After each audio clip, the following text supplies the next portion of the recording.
really just gaslit this guy to the end. And he truly fell in love with the girl. So I really felt bad for him.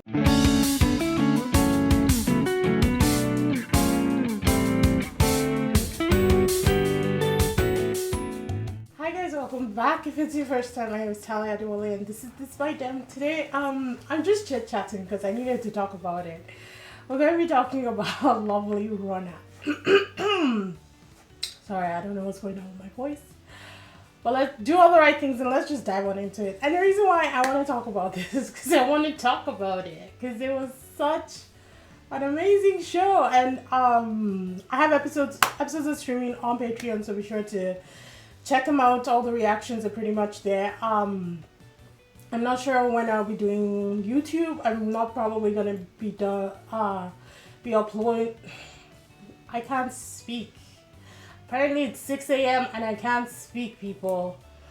I'm probably not going to be uploading YouTube episodes until I'm done with maybe Love Catcher in Bali. I think that should be done in about 2-3 weeks. But yeah, so maybe not till next month before Lovely Rona hits YouTube. But I just needed to talk about it, and I already said that I will be doing reviews like this for shows. So here we are. I just absolutely enjoyed this so much. Like, I can't even tell you how much I enjoyed it.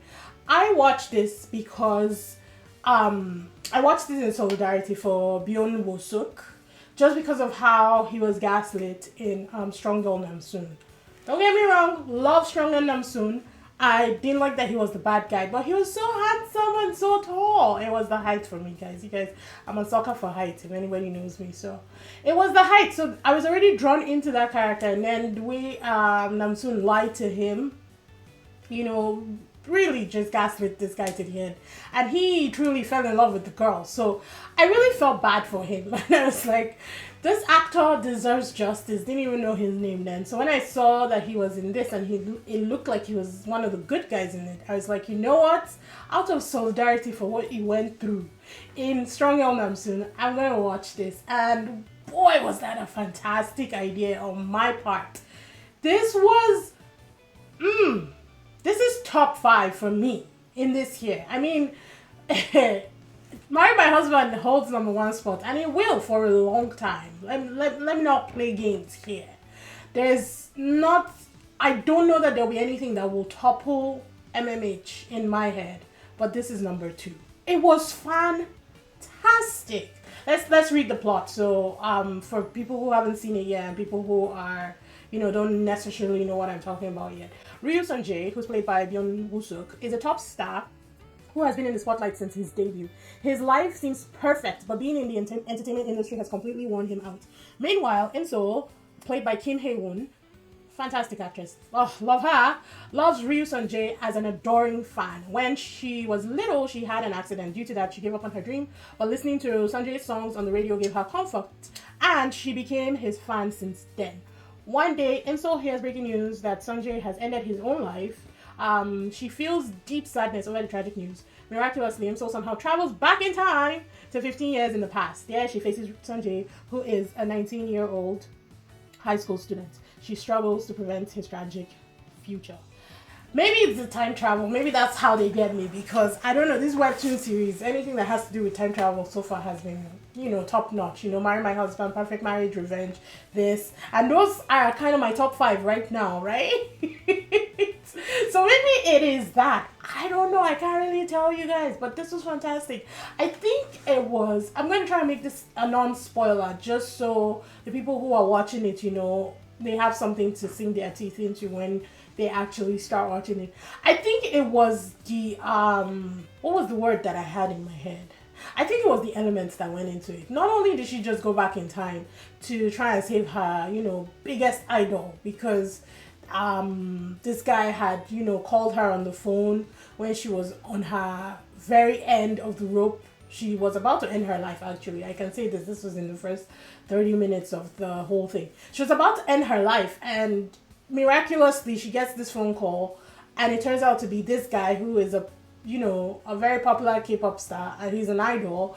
He just talks her off the ledge, basically because of him, she decides that she's going to live on her life with this, like, the best positive attitude. Like, she had such a great attitude in the beginning. It was so lovely. I was like, oh my god, this girl wants, she makes me feel like I can't take on anything in this world if she can be that positive, you know. I just love that.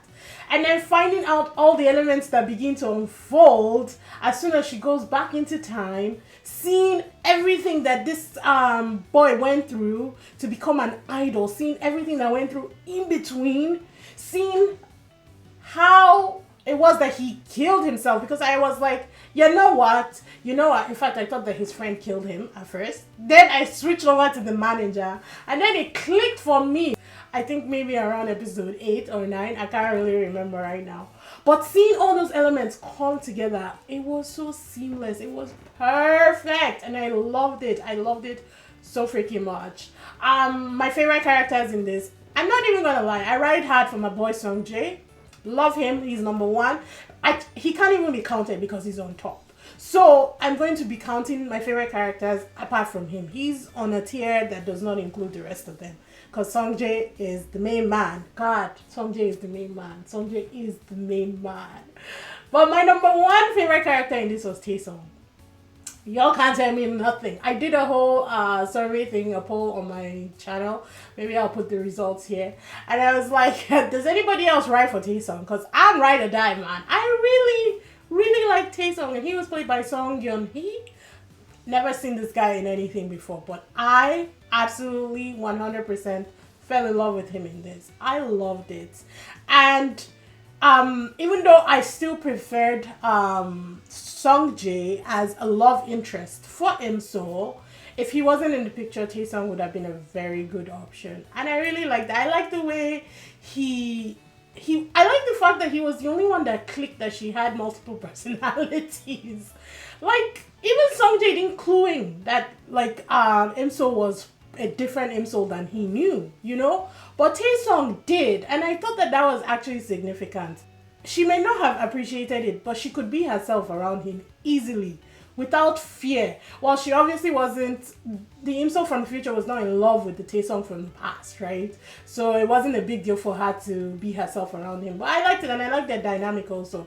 And I was like, if they're not friends in the future, I'm going to break my screen, because honestly, that dynamic was, they were killing it. They were killing it as a group, and I love that for them. Second favorite would be ImSol. You know what? Yes, I think ImSol is number 2 because of how she was handling a lot of decisions when she went to the past. It's like, I get it. They have to be obstacles, you know. They have to write that into the story. But some of the decisions were downright stupid. I did not like everything that she was putting this poor boy through. Not intentionally. I guess that she was doing it, you know, in order to secure his future. But it's like, come on, hasn't he hurt enough? And if you guys watched it, you know what I mean by when I say that. Hasn't he hurt enough?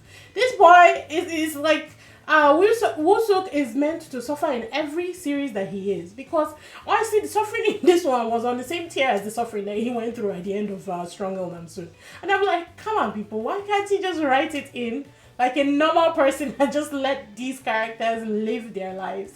At episode, I think by episode 13, I was like, they just want to live their lives. Why won't you just let them live their lives? I loved it. I liked her mom. The woman who played her mom was in, the first time I'd seen her was in Cinderella and the Four Knights, which I actually watched. I just haven't posted my review on it. Don't know what I'm waiting for. It's been a lot of people. It's busy. So, like her, Jung Young Jo, she also voiced the Korean version of Moana. She voiced the grandmother, which was kind of cool. Loved her. The grandmother. If you guys know who that woman is, I'm not talking about the actress. I'm talking about the character. Cause the grandmother be knowing way too much for somebody who supposedly has dementia. Who is this woman? Seriously, that's all I kept asking by episode, I think it was 14 and 16. All I kept saying was, who is this woman? Seriously, who are you and how do you know this much? but loved her. She was such a character. I loved that she was always there, to remind ImSol of what the end goal was, to help ImSol, like just gently guide ImSol back to, her mission, what she wanted to get done. I really liked the grandmother for that character. I guess maybe in the webtoon series they probably cover it a little bit more, and I'm planning to read the webtoon series. I didn't want to read it while I was watching it because that I ruined Marry My Husband. Well, I didn't really ruin it because Marry My Husband, I can never ruin Marry My Husband for myself. But I read the webtoons of Marry My Husband and Perfect Marriage Revenge while I was watching the shows. For Perfect Marriage Revenge, I even did it before I started watching the series. So this one, I restrained myself. It wasn't easy, but I held on tight and I said, you know what? We'll wait. Let's just wait and we'll finish it before. We'll finish the series before we read the webtoon. Her brother was okay. He was too silly for me. I just couldn't take it. And honestly, that whole storyline and story arc of her brother, I feel like they focused a little bit too much on it. They could have done a little more for ImSol and the group, and broken down a lot more of that. I never get tired of seeing ImSol. I never get tired of seeing SunJae. So why wouldn't they give us more of that? That was what I was saying. Don't get me wrong, I love the brother and I love her best friend as well. But any other story arcs that they followed along the line, I feel like they followed them a little bit too much, where they could have stuck to the female lead and male lead. Yeah, apart from that, his best friend, SunJae's friend, was hilarious. I actually liked him.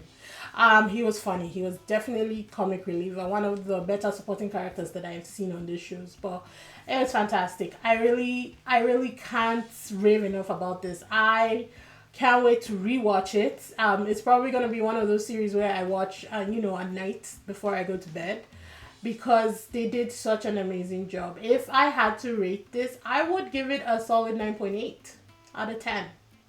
Yeah, the only thing that I did like I said, were some of the decisions that ImSol was making, starting from episode 9 to about episode 13. Those episodes, I wanted to slap this girl. We do not condone violence on this channel, but sometimes you gotta slap a bitch. I know she's not a bitch, but I feel like if you guys watch it, maybe you understand. Leave a comment in the comment section and let me know if you agree. But I feel like she was making some really stupid decisions, and it's like, yes, I get it. Going to the past it's a weird thing. You don't know what elements you're working in. You don't know what decisions to make. But having future knowledge should help you in the past. And I get that you may make some mistakes, but she kept making the same stupid mistakes all over again. And I'm like, stop it. Stop it. You need to freaking stop it now.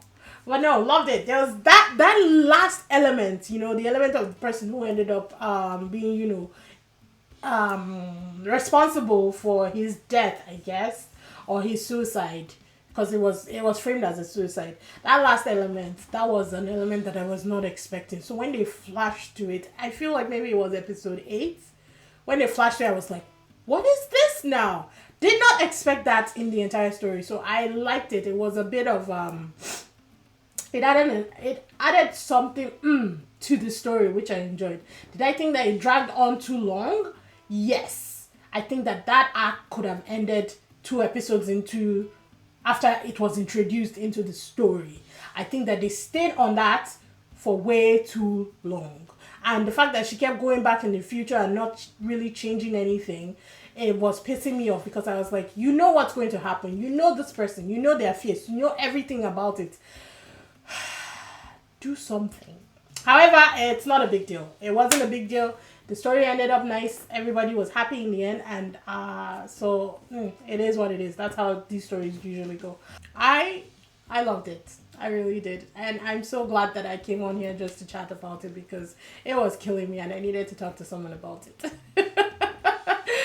Like I said, episodes are streaming on my Patreon, so if you don't even know where to access this, you can watch full episodes on my Patreon with my reactions. Link is going to be in the description below. But yeah, I hope you guys enjoyed this chit chat, recap, review. Be sure to do all the right things. Shout out to the actors and the producers and the director of this because they killed it. Well, yeah, I'll see you guys in the next one. Bye.